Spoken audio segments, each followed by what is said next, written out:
अनंत संगीत सरस्वती की ब्रह्मांडीय ज्ञान और सृष्टि गाथा। समय की पहले की असीम शून्यता में सृष्टि की चिंगारी कहाँ से जली? सृजन से पहले क्या अस्तित्व में था जो तारे, लोक और अस्तित्व की सिम्फनी को जन्म दे? कल्पना कीजिए एक अनंत अंधकार की विस्तार, खाली नहीं बल्कि संभावनाओं से भरी, अनगढ़ ऊर्जाओं का उथल-पुथल भरा अराजकता, जहाँ न प्रकाश था न छाया। यह था आदि रहस्य, महान नाद, अछुआ ध्वनि जो अपनी संचालक की प्रतीक्षा कर रहा था। इस खाई से उभरा ब्रह्मा, चार मुख वाला सृष्टिकर्ता, विष्णु की नाभि से कमल पर खिलते हुए ब्रह्मांडीय जलों के बीच। लेकिन ब्रह्मा ने शून्य पर नजर डाली और हैरान हो गया। इस रूपहीन स्वप्न को कैसे आकार दूं, उसने सोचा। उसका मन दिव्य भंवर जैसा। उस ब्रह्मांडीय तड़प के पल में एक चमकदार कंपन गूंजा ईथर में। ब्रह्मा के मुख से, या कुछ कहते हैं उसके शरीर के आधे भाग से, बीज की तरह फटकर उभरी वह सरस्वती, बहती हुई ज्ञान, वाणी और संगीत की देवी। शुद्ध सफेद में सज्जी, सत्य की पवित्रता का प्रतीक, वह हंस पर सवार थी, उसके पंख भ्रम को काटते हुए विवेक की धार जैसे। उसके चार सुंदर हाथों में थी वीणा, सामंजस्य का वाद्य, वेदों की पवित्र पुस्तक, अनंत ज्ञान, ध्यान की माला और शुद्धिकरण के जल का घड़ा, ज्ञान की मुक्ति देने वाला सोम जैसा अमृत। उसकी आंखें तारों के रहस्यों से चमकती, उसकी आवाज़ शांत शून्य में पहली लहर। वह हूँ वाच, उसने घोषित किया, जो शब्द लोगों को बुनता है, ज्ञान जो अंधकार को भगाता है। ब्रह्मा विस्मित उसे प्रकृति का अवतार देखा, अपनी ही सार से प्रकट हुई मनुषा पुत्री, अयोनी, सांसारिक जन्म से मुक्त। फिर भी भव्यता अक्सर संघर्ष को आमंत्रित करती है। जैसे सरस्वती की ज्योति ने अराजकता को रोशन किया, ब्रह्मा की दिव्य दृष्टि अंतर्मुखी हो गई निषिद्ध इच्छा से। उसकी सुंदरता से अभिभूत उसने उसका पीछा किया, सृष्टिकर्ता का अहंकार धर्म के क्रम से टकराया। सरस्वती पवित्रता और वैराग्य की मूर्ति, क्षण से भागी, रूप बदलकर तेज हिरण, उड़ता पक्षी उसके प्रयासों से बचती। लेकिन ब्रह्मा अपनी दोषपूर्ण दिव्यता में अटल, अतिरिक्त सिर उगाए, पूरब, पश्चिम, उत्तर, दक्षिण और ऊपर तक उसकी आंखें उसकी हर चाल का पीछा करती। स्वर्ग कांपा इस ब्रह्मांडी अनुचितता से, क्योंकि सीमाओं के बिना सृष्टि क्या। शिव, विनाशक, कैलाश के बर्फीले निवास से देखा, उसकी तीसरी आंख धार्मिक क्रोध से जलती। ब्रह्मा, तेरी वासना पवित्र चक्र को कलंकित करती है। शिव गरजे, भयंकर धनुर्धर बनकर। मत्स्य पुराण की एक कथा में शिव ने ब्रह्मा का पांचवां सिर त्रिशूल से काटा, उसे अस्पष्टता का श्राप दिया, जो बताता है क्यों ब्रह्मा के मंदिर काम है। सरस्वती, शिव पुराण से अपने क्रोध में ब्रह्मा को श्राप दिया, मुझे अपमानित करने के लिए तेरी पूजा मनुष्यों की लोकों में फीकी पड़ जाएगी। इस प्रकार सृष्टि की प्रेरणा और विनाश के संयम के बीच टकराव ने नैतिक पहेली जन्म दी। जहाँ अहंकार राज करता, वहाँ ज्ञान कैसे फलता। लेकिन सरस्वती की गाथा अनंत में गहराई से बुनी है।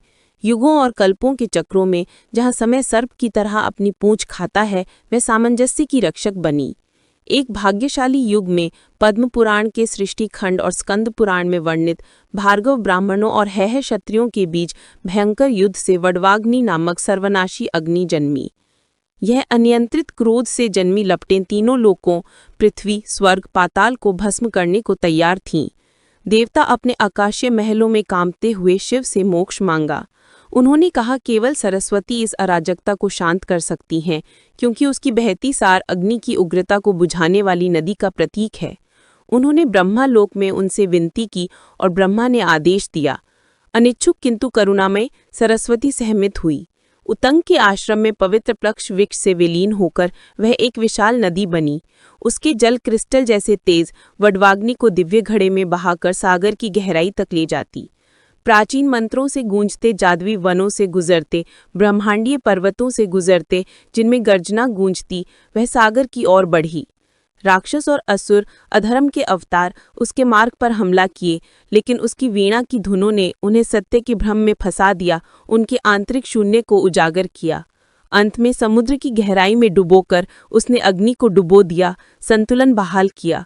फिर भी इस कार्य में सरस्वती ने भूमि को उसकी कृतज्ञता के लिए शाप दिया, वचन दिया कि वह रेगिस्तानी क्षेत्रों में भूमिगत हो जाएगी, केवल पवित्र संगमों जैसे प्रयाग में प्रकट होगी, जहाँ वह गंगा और यमुना से अदृश्य रूप से जुड़ती है।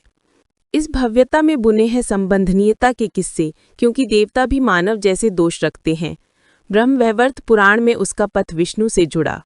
मूल रूप से विष्णु की पत्नी लक्ष्मी और गंगा के साथ ईर्ष्या तूफान जैसी उभरी। गंगा के विष्णु से छेड़छाड़ ने सरस्वती का क्रोध भड़काया। गर्म विवाद में उसने गंगा को मारा, लक्ष्मी के हस्तक्षेप पर। विष्णु कलह से थककर श्राप दिया, सरस्वती पृथ्वी पर नदी बने, मनुष्यों की अज्ञानता को शुद्ध करें। इस प्रकार वे पवित्र सरस्वती नदी बनी, वैदिक काल में विशाल, उसके तटों पर सभ्यताओं को पोषित करती, रहस्य में पीछे हटने से पहले ज्ञान की मायावी प्रकृति का प्रतीक। देवी भागवत पुराण की एक परत में वह कृष्ण की शक्ति से उभरी चमकदार कन्या, देवताओं के बीच कॉस्मिक उपहार की तरह स्थानांतरित त्रिमूर्ति, ब्रह्मा विष्णु शिव की परस्परता को उजागर करती। उसके मैथिक प्रतीक में प्रतीक प्रचुर हैं, प्रत्येक साधक के लिए पहेली। उसके हंस वाहन दूध से पानी अलग करते, अच्छे बुरे, सार से दिखावा और आध्यात्मिक परिपूर्णता, पराक्रमण और मोक्ष के बीच विवेक सिखाते हैं। उसके पास मोर है, जीवंत पंखों से अहंकार के जहर को ज्ञानोदय के नृत्य में रूपांतरित करने का कीमियाकार प्रतीक। उसका श्वेत वस्त्र सत्वगुण को जगाते, तमस के अंधकार पर विजय की पवित्रता। ब्रह्मांडीय युद्धों में जैसे देवी महात्म्य के असुरों के विरुद्ध सरस्वती महासरस्वती के रूप में रजस का अवतार अज्ञान के राक्षसों को ज्ञान की तलवार से मारती। अनंत पुनर्जन्मों के माध्यम से सरस्वती की उपस्थिति ऋषियों और नायकों में गूंजती। महाभारत में वह मनु से तमस को जन्म देती और सूखे में सरस्वत वंश को पुनर्जीवित करती दूध की नदी बनकर। उसकी वीणा के तार ब्रह्मांड के लय से कंपित होते, कल्पों में दोहराया मंत्र ओम ऐं सरस्वते नमः। यह क्या रहस्य उजागर करता है कि ज्ञान स्थिर नहीं बल्कि बहती धुन है, अनंत किंतु हमेशा विकसित। समापन रहस्योद्घाटन में सोचिए, सरस्वती मात्र देवी नहीं बल्कि ब्रह्मा का सार, आदि में शब्द। जैसे उपनिषद फुसफुसाते हैं, उसके माध्यम से अज्ञानी ज्ञानी बनते हैं, उसके मौन से अराजकता क्रम पाती है। नश्व दृष्टि से परे जादवी लोकों में आकाशीय स्वर्ग, जहाँ कमल अनंत खिलते हैं, भूमिगत नदियाँ भूले लोर की रक्षा करती हैं, वह राज करती हैं, साधकों को अपने आश्चर्य की जाल में खींचती हैं। उसकी कथा पुराणों को इंद्र के जाल के धागों की तरह जोड़ती है, याद दिलाती, ब्रह्मांड चक्र में हर संघर्ष ज्ञान जन्म देता है, हर रहस्य समर्पण आमंत्रित करता है। उसकी महिमा से विस्मित हम खिंचते हैं, दिव्य सिम्फनी के बारे में हमेशा जिज्ञासु, जिसे वह संचालित करती है। ओम शांति शांति शांति।